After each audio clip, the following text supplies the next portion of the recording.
남자는 억울하다고 말합니다. 너는 스토킹범이야. 너는 강간을 시도했어. 제가 하지 않았다라고 분명히 수십 번, 수백 번을 말씀을 드렸어요. 여자는 다른 이야기를 합니다. 막 만지고 막 밑에 같이 내리고 막 이러려고 아이고. 하지 말라고 싫다고 이러니까 억지로 한 거죠. 서로 다른 주장을 하고 있네요. 네. 어이구. 제명이 심각한데요. 네. 사랑한다라는 확신이 있었는데 지금은 아니었다고 생각을 해요. 매번 만나기 싫다고 얘기했었어. 덫에 걸렸다는 남자와 전자발찌네요. 벗어나고 싶었다는 여자. 아이고. 대체 두 사람에게는 무슨 일이 있던 걸까요? 궁금합니다, 진짜. 자신의 억울함을 풀고 싶다며 실화탐사대를 찾은 한 남자. 그의 발목에는 그날의 흔적이 아직 남아 있습니다. 아이고. 전자발찌 아닌가요? 네, 전자발찌. 예, 같아요. 맞습니다. 아하. 무거워요, 생각보다. 그러니까 28일 날 만나서 노래방을 29일이 넘어가는 시점이죠. 사건은 지난 3월 말 경기도의 한 노래방에서 시작됐습니다. 만난 지 6개월 된 여자친구와의 데이트. 평소와 다를 것 없는 하루였다고 합니다. 오히려 빨리 피곤해서 먼저 계산을 했는데도 불구하고 얘가 나가서 서비스 요청까지 했다. 자유롭게 왔다 갔다 하고 오히려 얘가 나와서 춤을 추더라고요. 노래방을 나온 뒤 자연스럽게 여자친구의 집으로 향했다는 두 사람. 그 친구가 교회를 간다 그래서 제가 일어나서 교회 깨워주고 이 친구가 저한테 오히려 양말까지 챙겨줬어요. 양말도 챙겨주고 자기 증명사진 찍은 것도 저한테 줬고 핸드폰에 넣고 다니라고. 교회에 다녀와서 데이트하기로 했다는 게 남자 측의 주장입니다. 네. 또 동물을 좋아하니까 동물 카페를 제가 알아내갖고 동물 카페를 예약을 했고 오마카세도 가보고 싶다 해서 오마카세까지 예약을 했어요. 그리고 전화를 했죠. 지금 어딘데? 아직 교회야? 카페이라고 엄청 좋대. 어떤 화장실 좀 대충 얼마나 걸려 그러면? 다 끝나는데? 그 전화 통화하다가 갑자기 그 다음부터 전화가 안 돼요. 근데 모르는 번호로 전화가 와서 잠정구 씨 유한입니다 라고 하길래 네? 아니 뭔 소리냐. 갑자기요? 잠정 조치가 스토킹 범죄의 원활한 조사, 심리 또는 피해자 보호를 위해서 법원이 내린 임시 조치를 말하는 거거든요. 예. 오해를 풀기 위해 경찰서를 찾았다는 남자. 하지만 예상치 못한 이야기를 듣게 됩니다. 무슨 원치 않는 성관계에 대해서 설명을 하라고 하더라고요. 에? 그게 뭔 소리세요? 그러니까. 아니 강간하셨잖아요 저한테. 에? 첫 질문이. 거기서 벙친 거죠. 성폭행 사실을 강하게 부인하고 있는 상황. 성관계는 했습니다. 강제로 제가 하지 않았다라고 분명히 수십 번 수백 번을 말씀을 드렸어요. 거짓말 탐지기도 제가 하겠습니다라고 했는데 누명을 쓴 것이라고 주장하는 상황입니다. 사실이라면 상당히 억울하시겠는데요? 네. 여자도 할 말이 있다며 취재에 응했습니다. 맞으신가요? 여성 측 입장도 들어봐야겠죠. 네. 어느 쪽이 진실인지 참 궁금합니다. 하지만 그녀의 기억은 전혀 달랐습니다. 노래방 안에서 제가 헤어지자고 했어요. 그랬더니 소주병을 또 들더니 자기 머리를 이렇게 치는 듯한 제스처를 취하고 목에다가 이렇게 대고 자기 자결하겠다. 어이구. 그날 밤 여자는 두려웠다고 말합니다. 노래방에서 성폭행 시도가 있었다는 게 여성 측의 주장입니다. 네. 거기서 성관계를 하려고 했어요. 나 만지고 막 하지 말라고 싫다고 그러니까 같이 가기 싫었는데 일로 와, 손 잡아, 팔짱 펴 이래가지고 맞을까봐 또 아이고. 아하. 억지로 한 거죠. 과연 누구의 말이 진실일까요? 매우 궁금한데요. 너무 달라요. 예, 아주 상반된 주장이죠. 예. 그런데 당시 상황을 기억하는 목격자가 있었습니다. 목격자가 있다니까 다행입니다. 예, 인터뷰 하시기가 쉽지 않았을 텐데 큰 용기를 내주셨네요. 예. 여기가 그날 걔네가 여기서 술을 먹은 방이에요. 둘이서. 여기 예. 네. 여기 남자애. 그러니까 여자 남자 이렇게 앉아 있었어요. 씨와 알고 지낸 지 한 시간이 얼마나 됐나요? 한 7년 정도? 7년? 오. 남자애랑 저랑 친한 게 아니고 이랑 더 친한데 제가 뭐 한테 뭐 없는 얘기를 해서 불리하게 만들 수는 없잖아요. 노래방 사장님이 여성분 지인이시군요. 그런 것 같아요. 예, 맞습니다. 그런데 목격자의 이야기는 의외였습니다. 소리 한 번만 하면은 들려요. 그리고 그때 손님이 얘네밖에 없었고 또 새벽 시간이었으니까 조용했어요. 자, 이렇게 여기서 이렇게 서비스 안 돼요? 서비스 주세요. 알았어, 줄게. 그럼 여기서 보세요. 이 상황에서 저기서 앉아 있고 가람 씨가 추가 시간을 요구하고 자주 화장실을 오갔다고 합니다. 뽀뽀 여기서요. 그러니까 여기 제가 가서 서볼게요. 보여요? 당시 모습은 모두 CCTV에 남아 있었다고 합니다. 현재 CCTV는 증거로 경찰에 제출된 상태입니다. 네. 보이죠? 제가 여기서 이렇게 하고 이렇게 포옹하고 뽀뽀를 한 거예요. 시간이 다 됐으니까 시간 끝났습니다. 문도 열어봤어요. 그냥 거기 앉아서 그렇게 얘기하는 중이었죠. 성폭행 사건을 알게 된 건 경찰이 다녀간 뒤였다고 합니다. 아니 그날 내가 신고해달라 그랬잖아. 그게 신고 또 올게 그런 줄 알았는데 나는 그 소리를 들었는데 신고해달라는 거였어. 신고 그게? 좀 해달라고. 응. 그럼 이제 중간에 화장실 나왔을 때 얘기하기 나랑 그럼 화장실 나왔을 때 왜 얘기 안 했어? 알았어. 내 여기서 볼게. 뭘 봐요? 지금 여기 형사 들어와 있어. 카메라 따고 있어. 알겠어요. 여자 남자 형사들이 와갖고 저부터 끝까지 다 찍어 갔습니다. 그거를 여자 형사분은 이거 아닌데 이게 아닌데 이렇게 말씀을 하시고 남자분은 그래도 뭐 저희 할 일이니까 찍어 가야죠. 그러고 찍어 가신 거예요. 그런데 취재가 이어질수록 예상치 못한 이야기가 흘러나오기 시작했습니다. 가람 씨가 19살 때부터 가까이서 지켜와 봐온 지인입니다. 지인이군요. 작정을 하고 시작한 거예요. 그냥 씨가 되게 순해 보여요. 그러니까 그걸 잘 이용한 거예요. 씨는 눈물 호소를 할 줄 알고 자기의 불리한 상황을 강점으로 만들 줄 아는 능력이 생겼어요, 이제. 네? 가람 씨를 오랫동안 알았다는 또 다른 지인도 비슷한 이야기를 꺼냈습니다. 뭘까요? 가람 씨와 10년을 알고 지낸 사이라고 합니다. 오늘 어떻게 갈치를 할까 하면서 이제 이 오빠를 강간으로 해가지고 이렇게 엮으려고 생각도 하고 있다. 가람 씨 지인과 나눈 통화 녹음입니다. 그러니까 근데 저라고 오빠 연맥이는 방법 없을까요? 너도 연맥이고 걔도 연맥이고 그러면 누가 피해냐고. 서로 피해겠죠. 근데 저는 그런 거 생각 안 해봤을까요? 그래 지금 지도 그럼 스토킹에 성범죄 지도 다 들어가봐. 걔도 뒤질 줄 알아. 내가 다 넣을 거야. 이게 무슨 무슨 얘기죠? 소리죠 이게? 두 사람이 처음 만난 건 지난해 9월 친구의 소개로 알게 된 뒤 연인으로 발전했다고 합니다. 뭐든 난 뭐래도 좋아. 자기랑 놀면 송사리 잡으러 갈까? 지금 송사리가 있는 데가 있어? 그러니까 잡힐 때까지 노는 거지. 송사리래.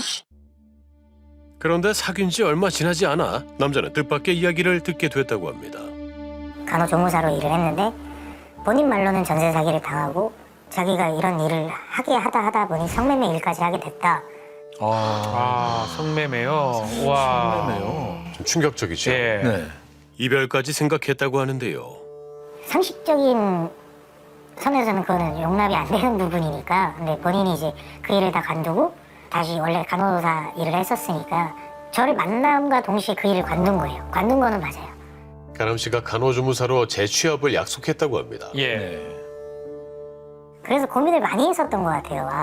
뭐 사람을 가볍게 만날 수 있는 나이는 아니다 보니까요. 제가 좀 진지하게 뭐 단점도 있지만 뭐 장점을 최대한 생각을 하면서 생활비 얘기를 하길래 그리고 제가 그러면 200만 원씩 생활비를 내가 지원을 해줄 테니 너 간호사 취직할 때까지. 다시 시작해보기로 한 두 사람. 하지만 시간이 흐를수록 금전 문제를 둘러싼 갈등이 깊어졌다고 합니다.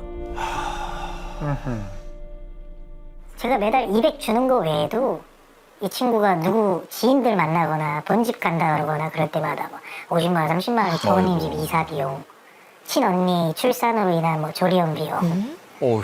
정말 많이 요구했던 것 같아요. 나중에 정신 차려보니까 이제 제 통장에 잔액이 0이 돼 있는 상태였고 아하. 아, 여자는 입금해 달라 하고 남자는 돈을 보여보겠다고 이제 문자를 하네요. 네, 100만 원, 300만 원? 금액이 점점 커지네요. 네. 그러네요. 계좌이체한 것까지 다 합치면 6천 정도 되는 것 같습니다. 아이고, 이거 어떡합니까? 요거는 핸드폰 요금 내준 걸 거고요. 그 다음에 6개월 동안 한 달에 약 1,000만 원씩 건넸다는 입장입니다. 하하. 그런데도 남자가 관계를 끊지 못한 이유가 있었습니다. 뭐죠? 그러게요. 특별한 이유가 있었나요? 일 나간다가 무슨 말이죠? 일 나간다? 설마. 돈을 주지 않으면 가람 씨가 다시 유흥업소에 나가겠다고 이야기했습니다. 보통 이러면 이거 이상한 애네 안 만나야지가 돼야 되는 게 정상이거든요. 저도 원래 그런 사람이라고 생각을 했는데 이걸 도와주려고 하더라고요, 제가. 어느 순간 이 모습을 바꿔주려고 하고. 그 무렵부터 다툼이 잦아졌다는 두 사람. 그리고 결국 경찰이 출동했다고 합니다. 첫 번째는 그냥 스토킹으로 잠정 조치가 이루어졌고요. 두 번째는 1월 25일이었는데 그러니까 일반적인 사람들은 이런 걸 모르잖아요. 이게 스토킹이 뭔지 어떻게 되는 건지도 모르니까 어떤 신용카드랑 이런 것들을 돌려받아야 되니까 집 앞으로 갔어요. 집 앞으로 가서 있는데 또 스토킹이라고 하더라고요, 저한테. 그때 이거는 아니다. 이제 연락을 하면 안 되겠다 싶어서 연락을 차단을 했죠. 이유가 어찌되었든 간에 스토킹으로 처리가 되면 전화, 문자, SNS, 이메일 전달을 하면 안 됩니다. 물론 만나는 것은 정말 안 되고요. 그런데 두 번째 스토킹이 1월 25일 그리고 노래방 사건이 3월 말이었잖아요. 연락이 끊겼던 두 사람이 어떻게 다시 만나게 된 걸까요? 그러게요. 이게 스토킹 신고까지 했던 사이라면 서로 연락조차 하기 어려웠을 텐데요. 도대체 어떻게 된 일일까요? 일단 사진부터 한번 보시죠.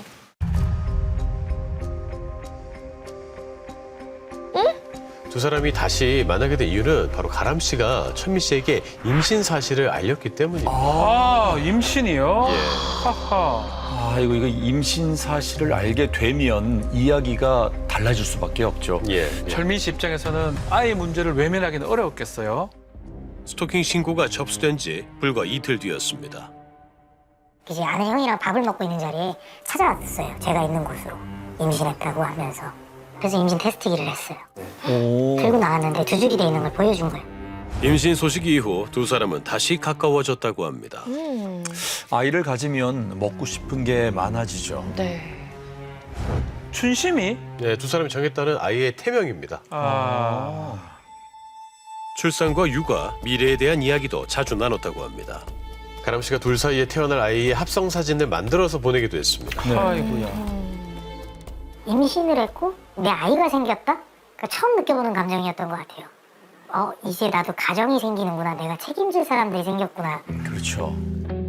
그런데 주변의 기억은 달랐습니다. 두 사람과 함께 여행도 다녔다는 가까운 지인입니다. 근데 전 임신이 아니라고 100% 생각했고 100%요? 왜요?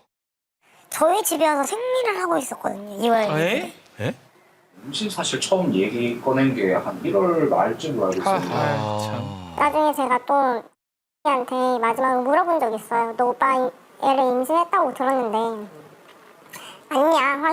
맞냐고 물어보니까 자기는 임신한 적이 없다. 네? 오빠에 대해서 애를 가져본 적도 없다. 임신이 아니라는 그런 말이에요? 거네요, 지금 보면. 그렇다면 가람 씨의 생각은 어떨까? 그래서 생리도 안 했어. 그래서 임신 테스트를 3번이나 했었어요. 근데 이제 임신은 아니었는데 이제 그런 호르몬 변화 때문에 그랬다고. 임신했다고 말한 적 있었나요? 아니 없어요. 임신했다고 말한 적 네, 있었어요? 없어요. 착각하거든. 자기 먼저 착각했어요. 애를 많이 원했으니까. 네? 아이를 간절히 원했던 철민 씨의 착각이라는 게 가람 씨의 현재 입장입니다. 하하. 태명 짓고 아이 사진도 지금 만들었잖아요. 그러니까요. 산후조리원 얘기도 나눴네요. 예. 스토킹 신고에 대해서도 물어봤습니다. 지금 목소리가 많이 커지고 또 이렇게 폭력적으로 변한 것 같다. 그래서 근데 좀 와달라 좀 데리고 가달라고 카톡을 했는데 뭐지 경찰 불러줄게 이러는 거죠. 그래서 그게 최초로 신고가 된 거.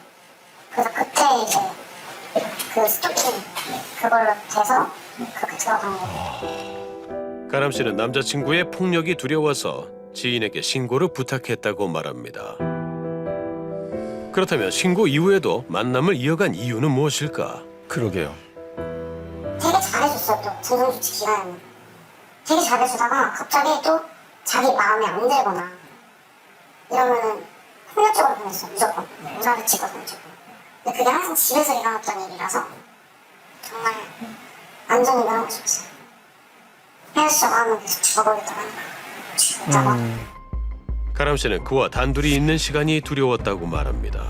그래서 지금도 호신용 경보기를 가지고 다닌다고 합니다. 아이고. 아유. 그런데 주변의 기억은 달랐습니다. 제작진은 또 다른 지인을 만날 수 있었습니다. 두 사람의 만남을 처음 주선했던 인물입니다. 저도 이제 친구한테 얘기한 게 너도 그러면은 뭐 마음이 있으면 한번 만나봐라. 연락을 한번 해봐라. 이런 식으로 제가 먼저 얘기를 해본 거죠, 친구한테. 가게는 여기예요. 함께 식사를 자주 했었다고 합니다. 여기 앉아 있었고요. 여기 앉아 있었고, 저가 여기 앉아 있었고, 술을 한 잔 먹고 있는데 이 와중에서 저한테 그냥 이유 없는 화를 낸 거예요. 욕설을 그냥 막 퍼부은 거죠. 나 내가 뭘 잘못했는데 내가 뭐 잘못했어? 근데 이제 친구가 일어나서 너 많이 취했으니까 나가자 하고 이렇게 하는 찰나에 여기 앉아 있었는데 여기서 이렇게 말렸을 거 아니에요. 그러니까 여기서 이러다가 병으로 머리를 한 대 일어나면서 또 한 대. 사실이라면 특수상해죄가 될 수 있는데요. 물론이죠. 함께 여행을 다녀왔다는 지인도 비슷한 이야기를 꺼냈습니다.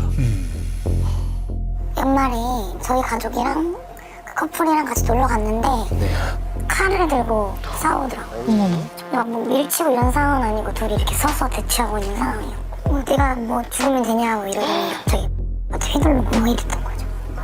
뭐 이렇게 됐던 것 같은데. 현재 자신이 폭행의 피해자라고 주장하는 남자. 개머리. 네네네. 모자를 쓰고 있었어갖고 그때도 이제 모자에 피가 묻어갖고 그때 안 거죠. 또 찢어졌구나. 또 찢어졌다는 게 또 그 전에 또 11월에 이 정강이 때문에 찢어졌으니까 좀 많이 옅어져서 이제 그때도요. 하지만 남자는 스토킹 처벌법 잠정조치 위반으로 교도소에 유치됐습니다. 참. 그리고 유치 해제 뒤 2달 동안 전자장치 부착 명령을 받았습니다. 제가 만나자 그래서 그래놓고 제가 잠정조치 위반으로 제가 찾아간 것처럼. 혹시 카카오톡 한번 볼 수 있을까요? 네네. 계속 보고 싶다. 네네. 보고 싶다고 계속 하시네. 네네네. 잠정조치 이후에도 먼저 연락을 해온 것은 가람 씨였다는 게 철민 씨의 입장입니다. 예. 일단 피해자가 연락을 한 경우에는 스토킹 처벌법상 피해자의 의사에 반했다라고 보기가 어렵잖아요. 그래서 스토킹 무죄가 성립할 가능성이 굉장히 높습니다. 그 스토킹 처벌법을 이용해서 그 허위로 고소를 한다거나 악용을 해서 고소를 하는 경우에는 무고죄나 아니면 위계에 의한 공무집행 방해죄 등이 성립할 수가 있습니다. 그런데 가람 씨를 오랫동안 알았다는 지인은 또 다른 이야기를 전했습니다. 다소 충격적인 이야기일 수도 있습니다. 네. 한 8년쯤 됐던 것 같아요. 그래서 그 친구가 그냥 대수롭지 않게 나랑 이렇게 관계를 맺었는데 개신고에서 내가 한번 받은 적이 있어. 네? 어머. 이렇게 약간의 무용담처럼 이야. 그랬는데 나 아무 일 없잖아. 약간 이런 느낌들이 있잖아요. 그렇게 얘기를 하니까 더 듣고 싶지도 않았고 다른 남자들을 신고하는 게 버릇이 되어 있었던 친구인데 근데 지만큼 지독하게 당한 사람은 없는 것 같아요. 이거 참. 아하. 교제 당시 철민 씨 역시 이런 이야기를 들었다고 합니다. 그래서 직접 확인해봤다고 합니다. 폰 들어주면서 얘기를 들었던 거예요. 일부러 녹음하면서. 한 명한테 그냥 진짜 합의금을 받은 거고. 한 명한테 걔 너가 내가 징역 보냈다는데 징역을 보냈다고요? 네가 500만 원 공사 치려고 그러네. 그 외에 또 삥 뜯은 거 없지. 응, 없어. 그냥 500만 원 달라고만 한 거야. 그렇다면 가람 씨의 입장은 무엇일까? 너무 궁금합니다. 궁금해요. 예. 혹시 왜 이전에도 강간 혐의로 고소를 했다거나 그런 적 있었나요? 네, 있었어요. 그때 신고를 하고 합의금을 요구한 적이 있었나요? 아니, 요구한 적은 없었어요. 그쪽에서 그렇게 했던 거고. 한 번은 50만 원, 한 번은 1000만 원. 근데 이거는 다 해바라기 센터로 간 거고, 바로 그 증거들이 다 있기 때문에. 주변인들의 증언에 대해 가람 씨에게 물어봤습니다. 저를 징역을 부르고, 요번님 빙자다. 그리고 꼭대 뭐 이런 걸로 저를 엮겠다 그랬거든요. 합의금 뭐 고소를 한 것이다 이런 얘기도 뭐 있다고 하던데 그거에 대해서 들은 게 있나요? 너무 화가 나서 그렇게 할 거다 라고 얘기를 했었어요, 사실. 근데 그거를 또 그 언니가 녹음을 해서 그때 전해준 거예요. 그래서 둘이 지금 짜고 이 판을 친 거예요. 왜 그렇게 그때 말씀하셨나요? 그냥 너무 화가 나서요. 이거 참. 철민 씨와 주변인들이 계획적으로 자신을 오히려 가해자로 만들고 있다는 것이 그녀의 일관된 주장이었습니다. 그런데 노래방에 간 날은 두 사람에게 중요한 날이었다고 합니다. 그 어머니가 제 애를 임신한 걸로 알고 계셨고, 너네 어차피 집을 사거나 이럴 수는 없으니 월세를 얻더라도 보증금 조금 도와주겠다는 1억 정도까지는 이런 얘기를 실제로 하셨어요. 월요일날 오빠랑 같이 산부인과 가자. 병원 가고 법원 가서 확인도 너가 하자며 이거 다 하자. 바로 강간으로 신고를 한 거죠. 그렇다면 전문가는 두 사람의 관계를 어떻게 바라봤을까요? 심리적인 조종, 신체적인 통제, 금전적인 착취, 이 세 가지가 이 사건에 있어서 핵심이에요. 어떤 여성과의 관계에서 아이를 갖는다라고 하는 이 남성에 있어서 심리적 취약점을 정확하게 간파하고 있다. 이 남성이 우리 같이 한번 그럼 산부인과 가보자 라고 했을 때 계획이 이제 거의 끝 마무리에 왔구나. 최종적으로 돈을 더 뜯어낼 수 있는 방법은 뭐 스토킹 위반이라든가 뭐 성폭행이라든가 이런 등등의 여러 가지 법적인 그 장치를 통해서 결과적으로는 파멸시키려고 하는 그런 시도라고 봅니다. 와. 취재가 진행되던 중 철민 씨를 다시 만날 수 있었습니다. 지난 금요일의 상황입니다. 네. 정보공개 청구를 다 했거든요. 근데 강간하고 강간미수 불송치 결정이 났네요. 예. 수사기관은 CCTV와 진술 등을 종합했을 때 강제성이 인정되기 어렵다고 판단을 했습니다. 네. 제가 받은 고통에 비례하게끔의 처벌은 해야 된다고 생각을 하거든요. 그냥 있는 그대로 수사를 해서 있는 그대로 처리가 됐으면 좋겠어요.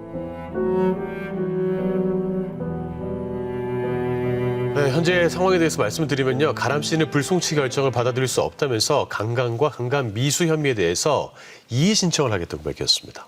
현재 사건과 관련한 추가 수사도 진행 중이라고요?